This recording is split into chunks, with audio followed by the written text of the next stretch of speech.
Et donc, je suis le frère Rémy Bergeret et je suis directeur de ce centre qui organise des conférences, des séminaires. Et il se trouve que ce soir, je suis aussi le conférencier. Alors, le titre de la conférence aura pu, évidemment, interpeller certains parmi vous, saint ou salaud. C'est presque vulgaire. Enfin, la tendance est... Hein? C'est provocateur. Oui. Voilà, provocateur et un peu brutal. C'est vrai que cette conférence s'annonce un peu, bonsoir, un peu tranchée entre deux extrêmes, saint ou salaud. Et il importe d'en resituer le contexte culturel. Notre morale, puisque le thème général, je vous le rappelle, c'est quelques aspects sociaux du christianisme, dont des questions autour de la morale, de l'éthique, de l'agir et des vertus. Notre morale laïque française a été marquée, je pense que vous le savez, par un philosophe chrétien des Lumières, Emmanuel Kant, avec un précepte parmi d'autres, du sollst en allemand. Tu dois faire. Tu agis, tu fais par devoir. Et ça tenait la route, et ça a tenu la route, bien sûr. Mais 68 a balayé cela avec son « il est interdit d'interdire ». Et ça aussi, ça perdure. 50 ans presque après les faits. Comment alors aujourd'hui parler de morale ou d'éthique? C'est mieux dans les salons. Hein, aux jeunes, afin de leur donner quelques repères de type GPS pour se guider dans l'existence. C'est l'enjeu de cette conférence extraite d'un petit livre publié il y a près de 8 ans, en 2005, à La Réunion. Je dis bien publié et non édité. Donc vous ne le trouverez pas. Vous le trouverez à l'intérieur de ce livre dont je vous donnerai quelques références tout à l'heure.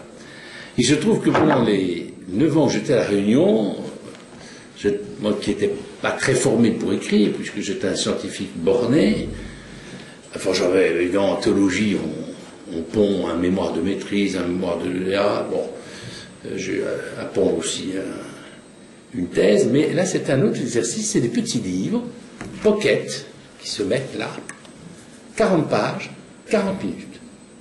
Et avec toujours comme titre une question. Annoncer Jésus-Christ aujourd'hui. Jésus égale sauveur. De qui? De quoi? L'Église, à quoi ça sert? Saint ou salaud? Esprit, es-tu là? C'est pas du tout un manuel pour faire tourner les tables, je vous rassure. Là, on l'a tiré à 2000 exemplaires pour les groupes de renouveau charismatique. Qui donc est Dieu? Pour nous aimer ainsi. Il est sorti, je vous signale, 3 mois avant l'encyclique de Benoît XVI, la première encyclique, Dieu est amour, comme quoi nos esprits ont travaillé et se rencontrent, n'est-ce pas? Et enfin, un compact, un petit compendium de ma thèse sur les rapports entre science et théologie d'enseignement Jean-Paul II, croire et savoir, pas croire ou savoir, croire et savoir, point d'interrogation. Voilà, il y en a 7, il y en a 2 qui ont été écrits depuis, mais qui n'ont pas été publiés, qui sont en attente. Si jamais vous avez des amis imprimeurs, j'aurais peut-être dû essayer du côté du moine copiste, pas très loin de Saint-Charles, peut-être. Hein. Alors, vous l'avez remarqué, quand je vous le signale dès maintenant, je vous l'ai tiré en A3. J'ai une amie journaliste là-bas, à La Réunion, qui a trouvé une astuce pour casser la vulgarité de ce titre. Elle a travaillé sur la barre du A de Saint, un sourire et des yeux, et sur la barre du A de salaud, qui fait une moue. Et vous regarderez de près, ces simples petites modifications transforment et la page de couverture et le titre lui-même. Comme quoi il suffit de peu de choses, prendre du graphisme, d'un dessin pour modifier. Notre monde est de plus en plus cruel et orgueilleux. Le système économique ultralibéral, très dur. En face, il y a des initiatives venant des chrétiens ou d'autres. Je pense aux initiatives de Mohamed Younous, prix Nobel de la paix sur le microcrédit, les ONG, Secours catholique, CCFD. Alors on a l'impression un peu d'un face-à-face entre le pot de terre et le pot de fer. David contre Goliath, un peu désespéré. Mais tout cela existe. Alors, saint ou salaud, doux ou coléreux, bon ou méchant, humble ou orgueilleux, pacifique ou cruel, on pourrait multiplier à l'infini ces tandems de ce qu'on appelait autrefois les vertus et les vices et les vertus très illustrés dans la sculpture romaine. Et de fait, ces duos correspondent à des comportements universels. Alors, voilà, ça c'était un préambule. Et on y va. Pour reprendre votre expression, monsieur, ce livre est délibérément provocateur. Je l'ai fait à l'horizon, évidemment, comme c'était indiqué dans le programme Chante Lacordaire, à l'époque où c'était publié, 2005, j'avais pas tout à fait 17 ans dans mon vie d'étudiant, j'en avais 10, 3 à Marseille et 7 à Toulouse. Donc j'avais 10 ans d'expérience dans mon vie d'étudiant, 10 ans de questions de jeunes et de questions sur la foi et sur des tas d'autres choses. Et croyez-moi, les questions, il n'y avait pas de main morte. Les questions le soir, les questions au milieu de leur boom de super-héros d'INSA ou de l'ENAC, c'était très direct. Ce titre provocateur évoque en fait l'alternative un peu tranchée de toute vie humaine, de toute existence chrétienne, le choix entre le mal et le bien. C'est un peu binaire et dualiste, mais après tout, Dieu ne supporte pas les tièdes. Soit chaud ou froid, mais pas tiède. Allez voir certains passages de l'Apocalypse.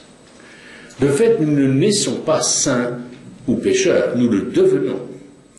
L'homme n'est pas naturellement bon ou mauvais. Il a la capacité et la liberté de faire le bien ou le mal, selon l'éducation, le milieu dans lequel il grandit, le niveau aussi de sa conscience morale, plus ou moins formée, plus ou moins éclairée. Et au cœur de cette alternative, il y a en profondeur l'aspiration au bonheur, ce désir intime qui traverse le cœur de tout homme. Oui, trouver le bonheur sur cette terre et pas seulement dans un avenir lointain au paradis. En fonction de cet objectif précis, que faut-il faire? Comment agir en société et dans l'Église, individuellement et collectivement, pour accéder au bonheur? Voilà les questions qui vont traverser notre réflexion ce soir, des questions qui prennent leur source loin.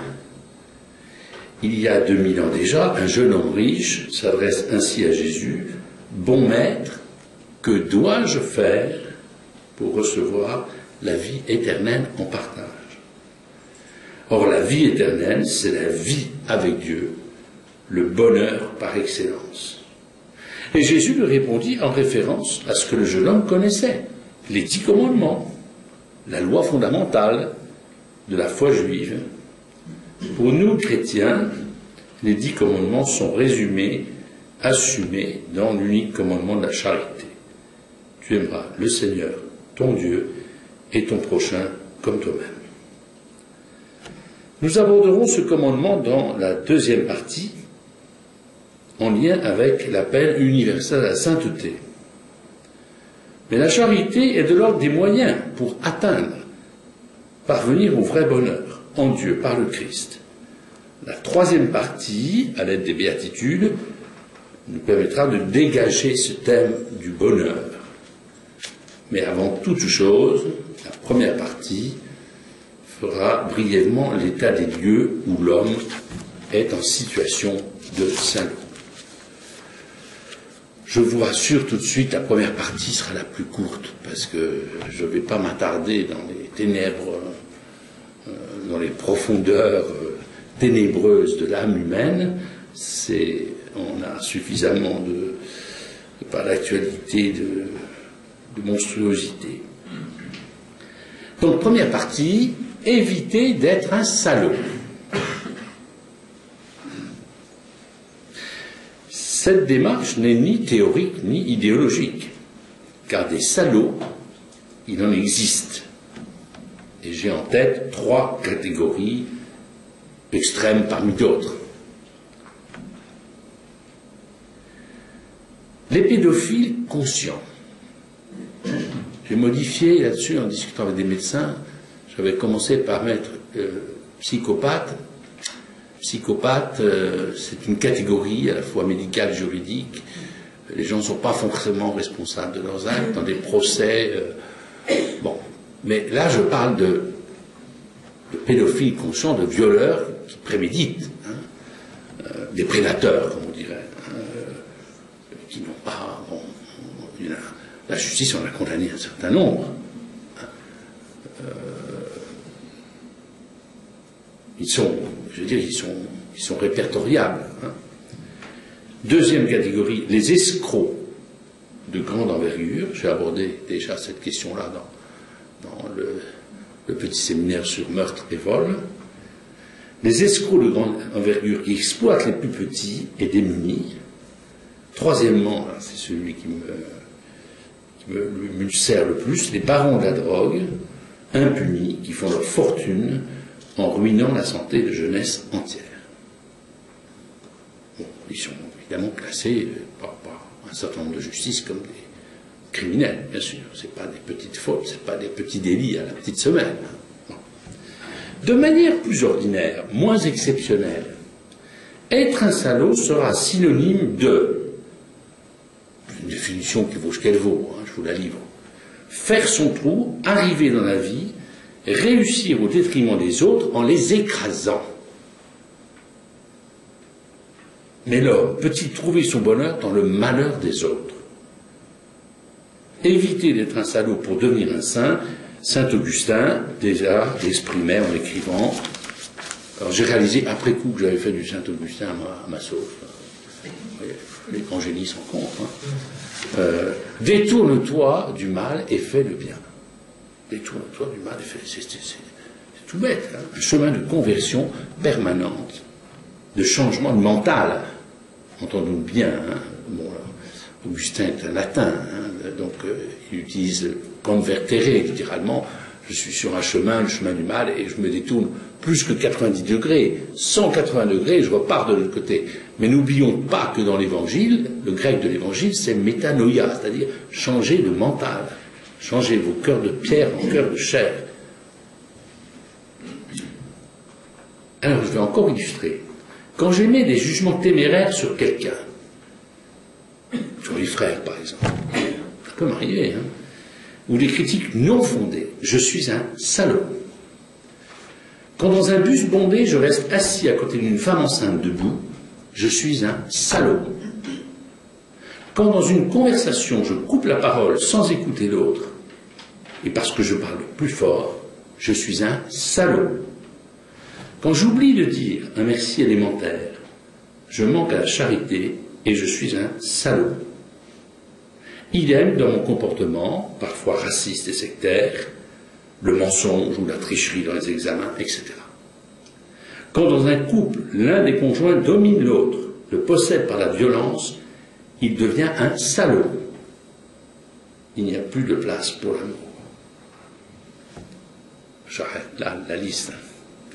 Elle n'est pas exhaustive. Nous sommes d'accord. Par ailleurs, la tradition spirituelle a retenu 7 manquements graves ou défauts où l'homme se manifeste comme un salaud, il n'y a pas d'autre mot. Les 7 péchés capitaux.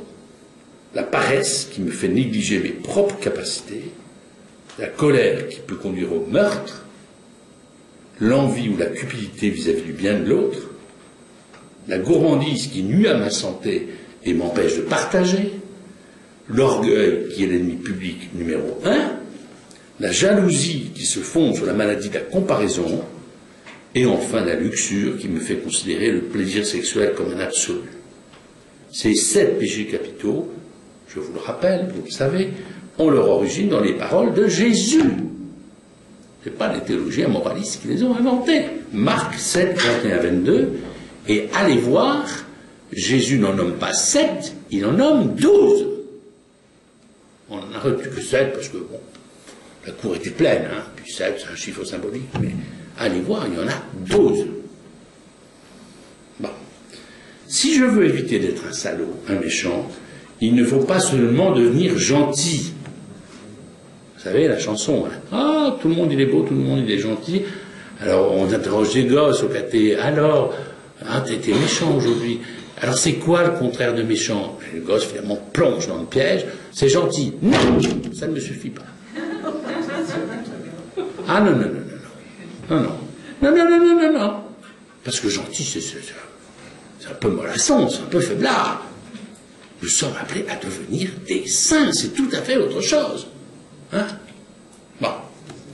Je dois être bon et faire le bien sans relâche pour devenir un saint. Ma première partie est terminée, c'était la plus enquiquinante. Devenir un saint. Ah! Vous avez remarqué? Enfin non, je ne vais pas vous le dire parce que sinon vous allez me prendre au piège. Mais il y a Walou, le mot M-O-R-A-L-E n'a pas été prononcé, sauf en introduction. Et vous vérifierez dans la conférence, il n'y a rien. Absolument rien. Jésus, à plusieurs reprises, exhorte les foules. Vous donc, soyez parfaits comme votre Père Céleste est parfait. Ou encore, chez Saint Luc, soyez miséricordieux comme votre Père est miséricordieux.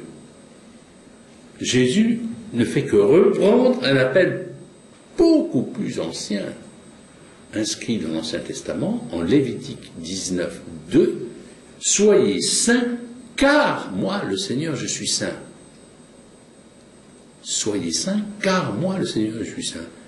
Le « car », c'est une implication extrêmement forte. Et pourquoi?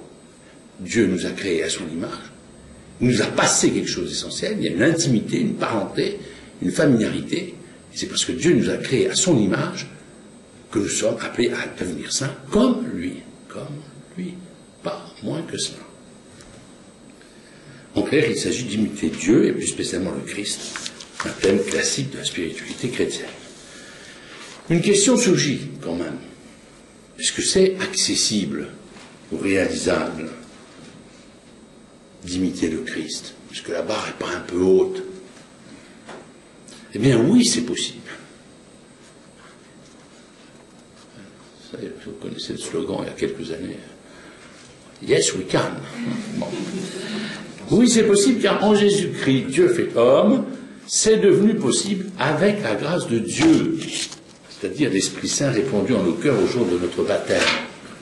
Avec mes propres forces, non. Avec l'Esprit Saint, oui. C'est pour ça qu'on l'appelle l'Esprit Saint. C'est lui qui va nous rendre effectivement saints. Cet appel que Jésus lance, vous donc soyez parfaits, vous donc soyez miséricordieux, c'est pas réservé aux 12, hein. C'est un appel général aux foules. C'est comme quand il dit venez à moi, car je suis doux et humble de cœur. C'est un appel universel. Il ne concerne pas qu'une élite inscrite au calendrier et montée sur les autels. Il est l'affaire de tous. Nous sommes tous embarqués dans cette grande et belle aventure. Cela dit, il nous faut accueillir la grâce, c'est-à-dire le don de l'Esprit Saint.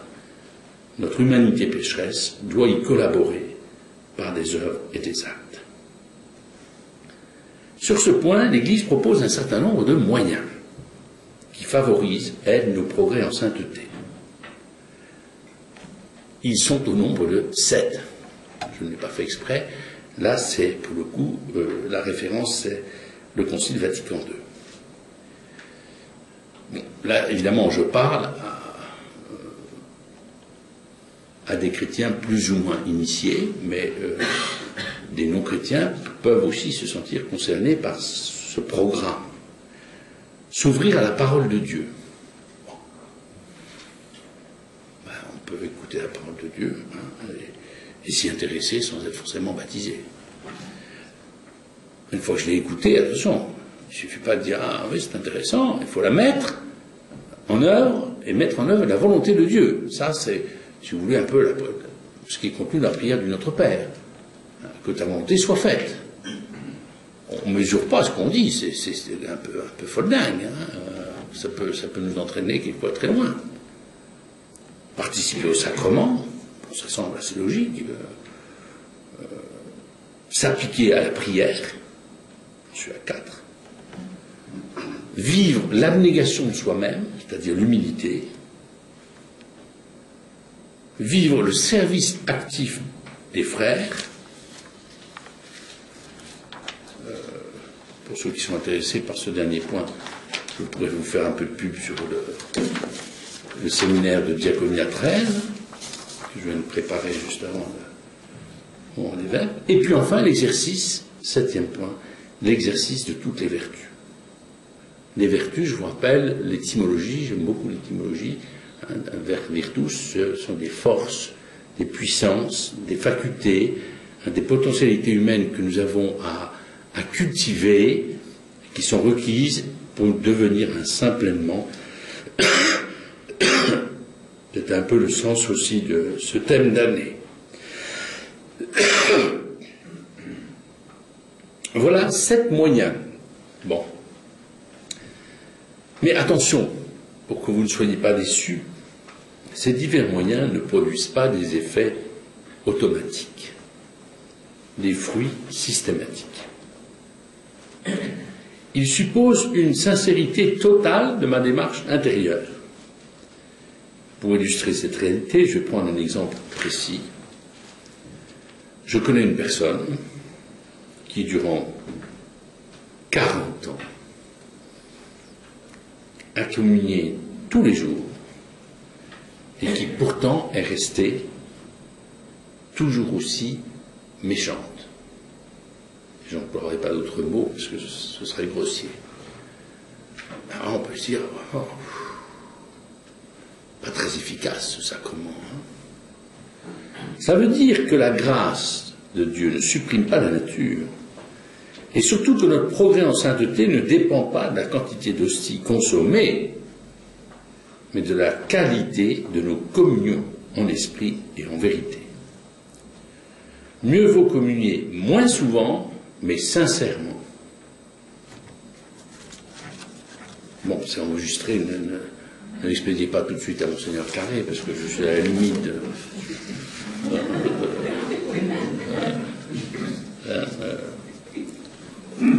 Allez, je vais quand même pousser le bouchon un peu plus loin. Fréquenter les sacrements avec modération, attentif au fait que trop de religion tue la religion. C'est pas de moi ça.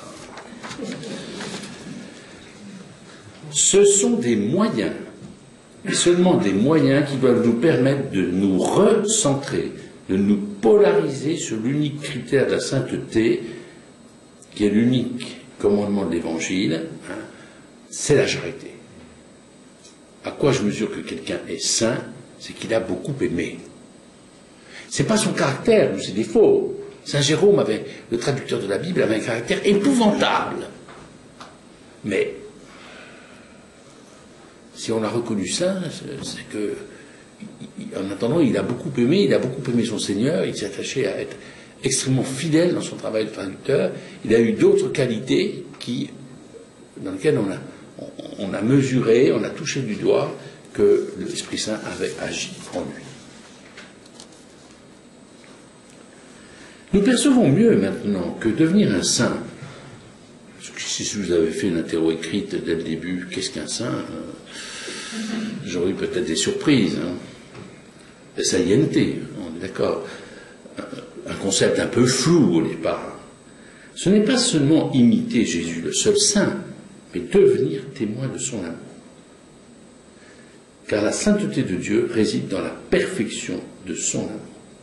Imiter Dieu saint, c'est en fait aimer comme lui. D'ailleurs, je vous l'ai déjà dit, il nous a créés à son image, c'est-à-dire avec un cœur capable d'aimer. Alors il suffit d'aimer beaucoup, passionnément, à la folie. On arrête là. Car seul l'amour est digne de foi, de confiance. Saint Augustin fait de l'amour le principe de l'action. Alors là, c'est aussi une autre phrase d'Augustin qu'il faut bien comprendre. Aime et fais ce que tu veux. Moi, effectivement, ça me convient très bien. Ça me suffit amplement pour ma petite morale personnelle. Alors, il faut savoir ce qu'on met derrière le mot aimer. Aime comme le Christ, aime à la manière du Christ. Si tu aimes vraiment, tu sauras ce qu'il faut faire. Fais ce que tu veux. C'est-à-dire pas n'importe quoi, évidemment. Mais tu sauras ce qu'il faut faire. C'est très fort. Hein. On a aussi le témoignage de Thérèse de Lisieux. L'amour est à la base de sa vocation. Enfin, vous connaissez cet épisode. Bon. Aujourd'hui, peut-être qu'on hésiterait à faire un placement à la Colombière, parce que c'était tellement dingue. Hein. Elle cherche sa vocation, puis à un moment donné, elle se dit « Ah, ça y est, j'ai trouvé !» Au cœur de l'Église, ma mère, je serai l'amour. Je serai l'amour. Même Jésus n'a pas osé dire ça. C'est son disciple Jean qui a dit, dans une épître, Dieu est amour. Jésus a dit autre chose. Je suis le chemin, la vérité et la vie. Avant qu'Abraham fût, je suis. Il a dit autre chose, Jésus. Mais ça aurait été tellement inouï, incongru. Mais voilà, la petite Thérèse, à la fin du 19e, eh bien, elle a osé. Et c'est pas faux. Donc elle n'a pas été brûlée, évidemment. Elle a été canonisée, elle est docteur de l'Église. Elle a une très belle réussite. Mais par contre, ce que je préfère, parce qu'elle a dit, c'est une autre phrase, c'est quasiment une définition d'amour, aimer, c'est tout donner et se donner soi-même. C'est quasiment l'évangile, évidemment. Mais remodeler, refaçonner autrement. Nous voyons en même temps que le saint chrétien se distingue du héros antique. Nous n'avons pas les travaux d'Hercule à opérer. Que le saint chrétien se distingue aussi du sage classique, Socrate ou d'autres. On a nos anciens, le père Festugière, qui avait fait un merveilleux petit livre, Le sage et le saint, en foi vivante, et qui faisait une étude comparative entre Socrate et Jésus. Très, très, très, très intéressant. Mais c'est pas ça. Il ne s'agit pas de parvenir à la sainteté à la force du poignet, de manière volontaire et tendue. Il faut s'abandonner à l'action de l'Esprit Saint.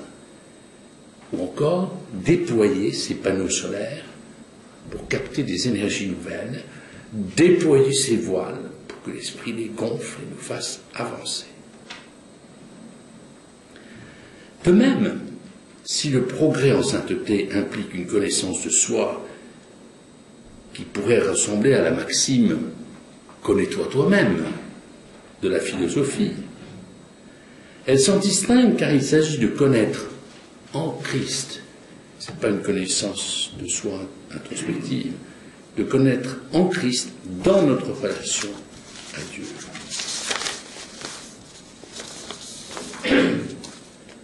De se découvrir et de se savoir créer à l'image de Dieu. C'est différent et complémentaire. Certains m'objecteront que cette proposition,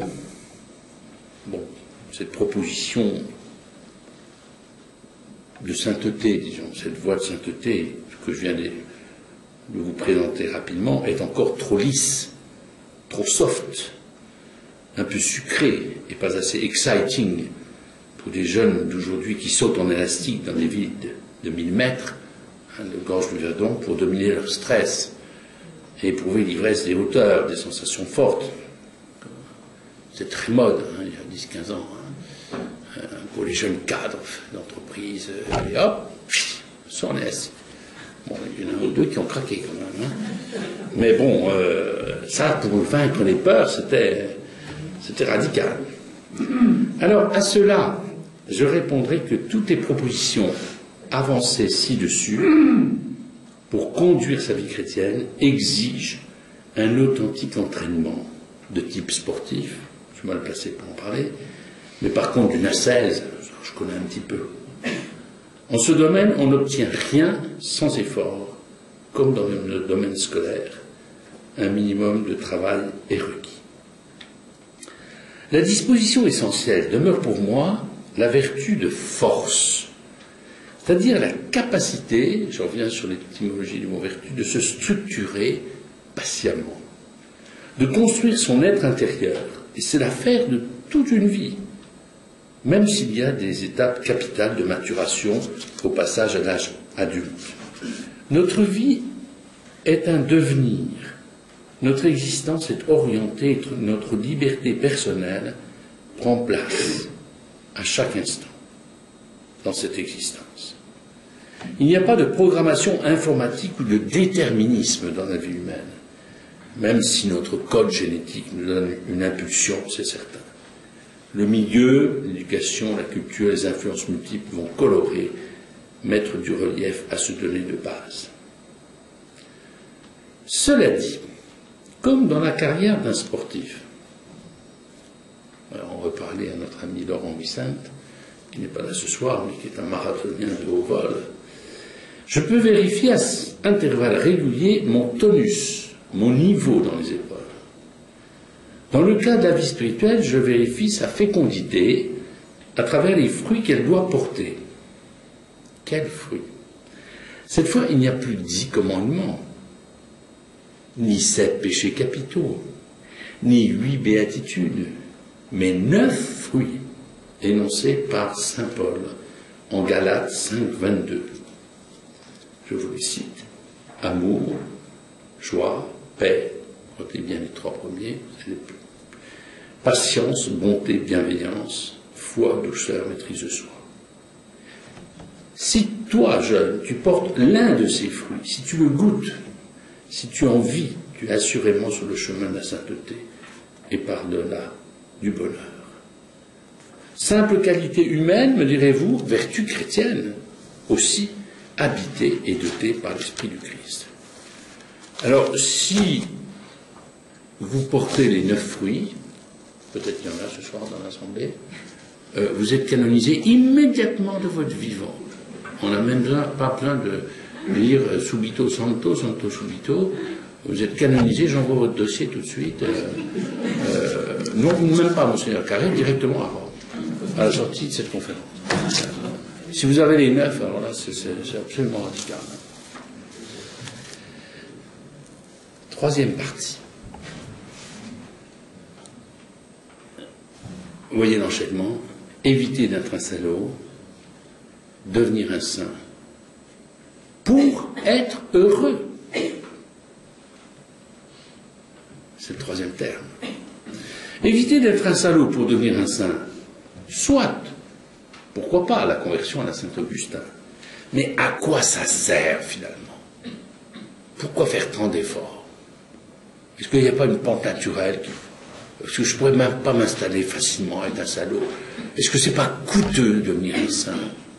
Évidemment, pourquoi faire? Quel intérêt cela présente-t-il? L'intérêt, c'est de vivre heureux, tout simplement. Dans un livre, qui n'est plus récent, parce que ça, j'ai écrit ça en 2005, donc ça fait déjà 8 ans, je crois que c'est Mathieu Ricard, le fils de Jean-François Revel, le journaliste, l'essayiste, et son fils est devenu moine tibétain. C'est un généticien brillant, un type très intelligent. Il a écrit de belles choses, et ce moine, Mathieu Ricard, définit ainsi le bonheur. C'est le goût de vivre. C'est le goût de vivre. J'avoue que je me retrouve bien dans cette formule, car le terme goût évoque une sensation, une émotion, comme lorsqu'on goûte un bon vin, surtout de Bourgogne. Or, le bonheur n'est pas une idée ou un concept intellectuel, c'est un vivre concrètement.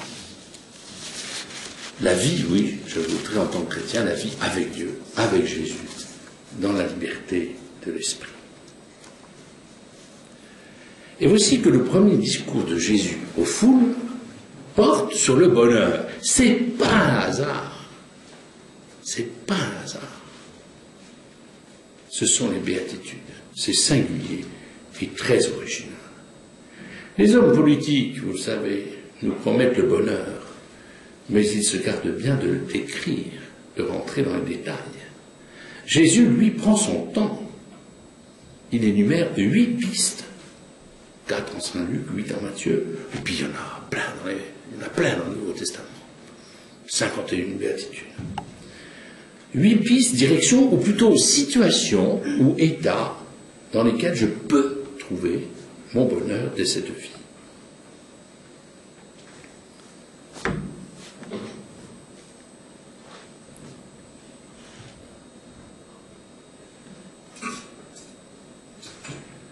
Ça signifie pour moi 2 choses. D'abord, Jésus est venu délivrer un message de bonheur de la part du Père.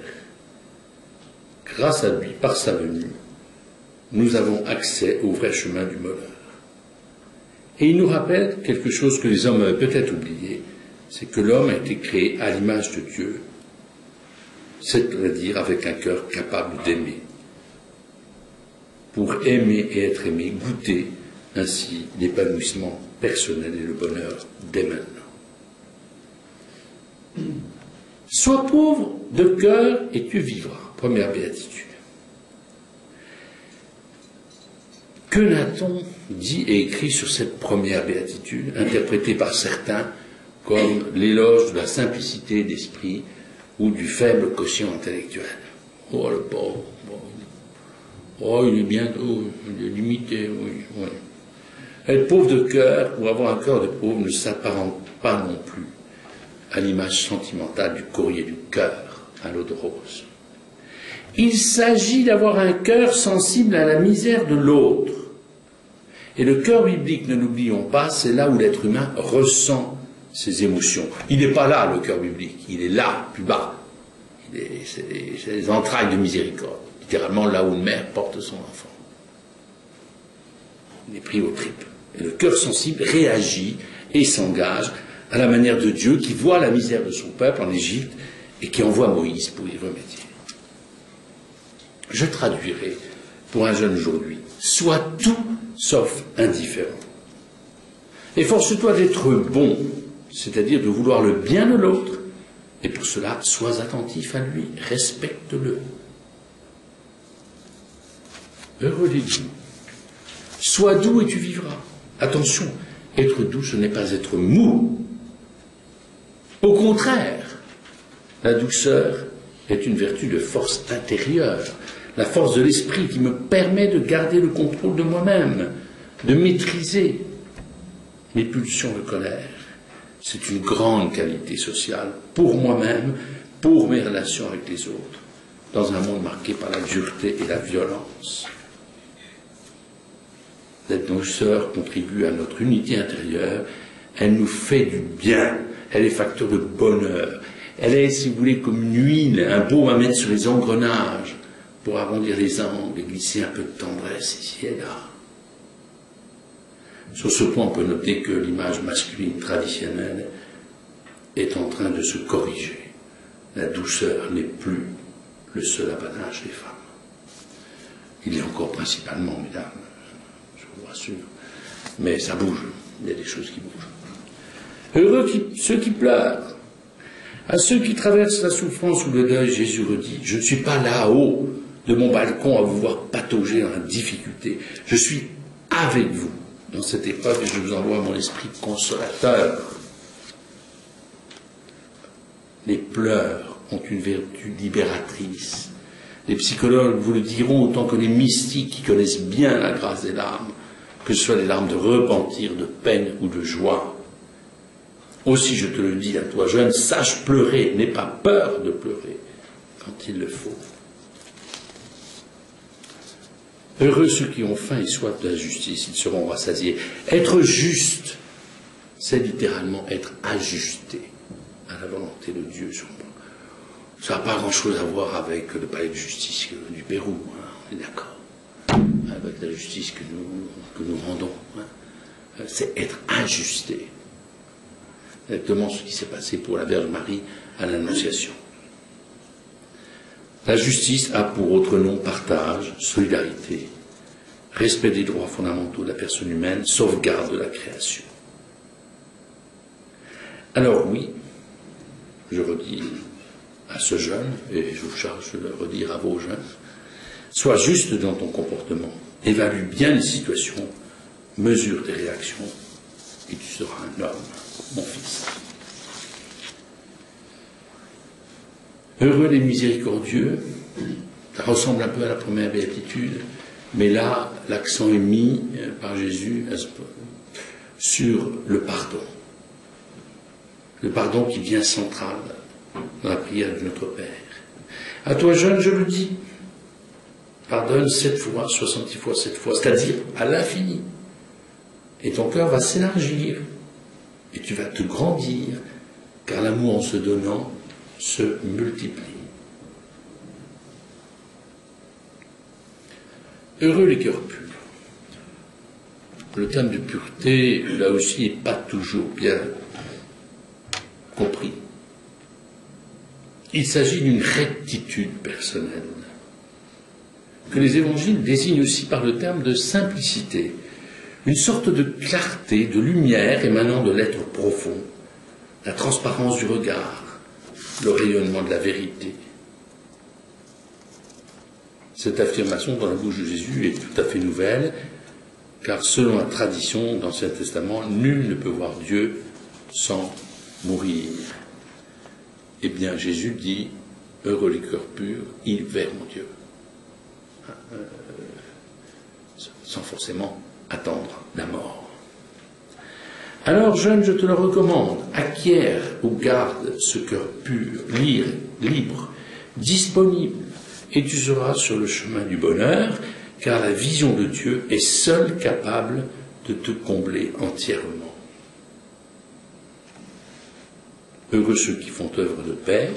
Faire œuvre de paix, c'est d'abord accueillir la paix qui nous vient de Jésus, la paix qui est un don de Dieu et le fruit de l'Esprit.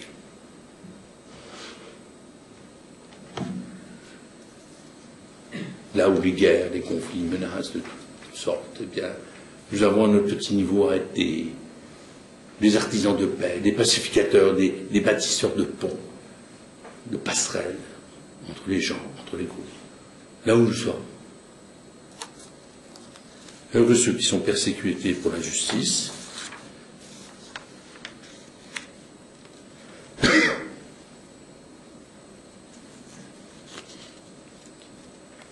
Jésus le dira à plusieurs reprises à ses disciples, la condition ordinaire du chrétien, c'est la persécution. Il est venu, lui, Jésus, comme un signe de contradiction au milieu de ce monde, et dans l'acceptation ou non de son mystère, la division va s'opérer au sein même des familles. Vous savez, quand Jésus dit, ça paraît contradictoire avec le fait qu'on l'appelle le prince de la paix, quand il dit, je suis venu apporter le feu, le glaive, dans les familles, ils seront mère contre belle-mère, fils contre, etc. C'est pas Jésus, en tant que tel, qui est la cause de division. C'est que les gens sont libres d'accepter sa personne, son mystère, ou non. Et selon la réponse qu'on donne, oui ou non, et la division s'opère. Ipso facto. À toi, jeune, je dis, n'aie pas peur de nager à contre-courant. Ne te coule pas dans toutes les idées reçues ou les modes passagères. Sois toi-même, tiens-toi debout avec des valeurs, des références, des convictions. Sois fort pour le témoignage, ça c'est ce que je disais quand je confirmais à l'appel à la réunion, aux jeunes confirmés. Sois fort pour le témoignage et tu goûteras la joie et la paix.